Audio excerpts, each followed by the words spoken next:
weren't really expecting much by going to the DEC event last night. No, I had We were pretty hoping low that there would at least be some positives. And there was, because the kid stood out. We met this young gentleman who was great.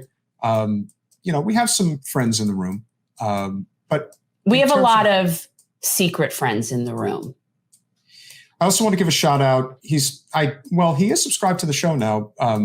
But if he does hear this, just know, John Ziegler, you really did an amazing job. Yeah, this is somebody who is what I call a real Democrat and actually supports the concept of democracy and is just trying to live like the party should be. And when all the other people were sitting there and bitching about fundraising, we can't, and he stood up and he really yelled at them. And he said, it isn't about the money. It's about having a ground game. It's about local, and being on the ground and talking to people. And it's true. And I will say for Peter and me, we really did have a successful venture in terms of who we campaigned for. And we campaigned for two particular candidates locally in nonpartisan races. And both of our candidates won, because if you have a ground game. Yeah. And you can't stretch yourself too thin, which a lot of people do. They're like, oh, I'm going to help this person and that person. No, you got to be strategic. You got to know who can actually win, who has, or at least has a chance at winning, not somebody who's definitely going to win. It's like getting involved with a campaign that's going to win by 20 points. Oh, look, I got to. No. No, we definitely we're strategic, but we help candidates that are on the same mission. And viable. And and another thing, what we didn't talk about when we were going through that county magazine of look at all of our accomplishments, were the amount of canvassing teams that canvassed for candidates that lost. And those are the candidates that they put the money and the resources into, even though in a couple of the cases, there was no chance. No chance. And so when they make choices like that, I went after that meeting, I'm just like, these are not serious people. They're just not serious people. They're like condo commandos sitting in their own little fiefdom and just in their own echo chamber. It's sad. But shout out to John Ziegler. Yes. But this all comes back to Debbie. It all comes back to Debbie because she's the boss. She's been the boss for over a generation, and she's literally running the Florida Democratic Party into the ground. Well, she did it at the national level, and then she has done it at the state level. And to some extent, it's even trickled down to the county.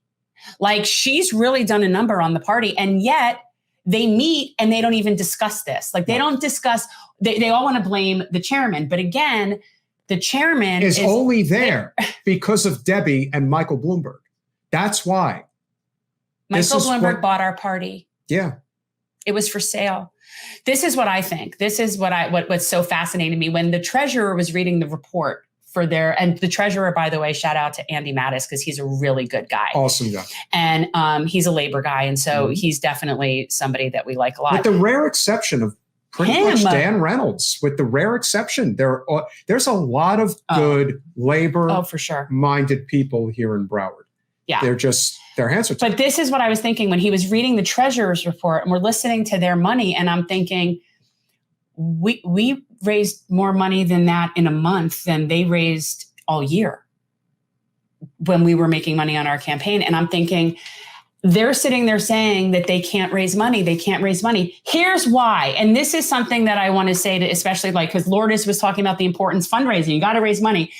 If you give something that people want to donate to, if you fight for people and you give them something to feel like inspired by, the money will come from them. There's a reason that we were able to raise money. It's because we were trying to do things that people wanted done. We were offering a product. We were offering service. Maybe if you all got out there and served the community instead of serving yourselves and having barbecues and patting yourselves on your back and taking pictures at your canvassing events. It's not going to get new voters. Serve the community. And you're losing voters. Service. It's like, it's so not complicated. And guess what? You'll raise money if you do it that way.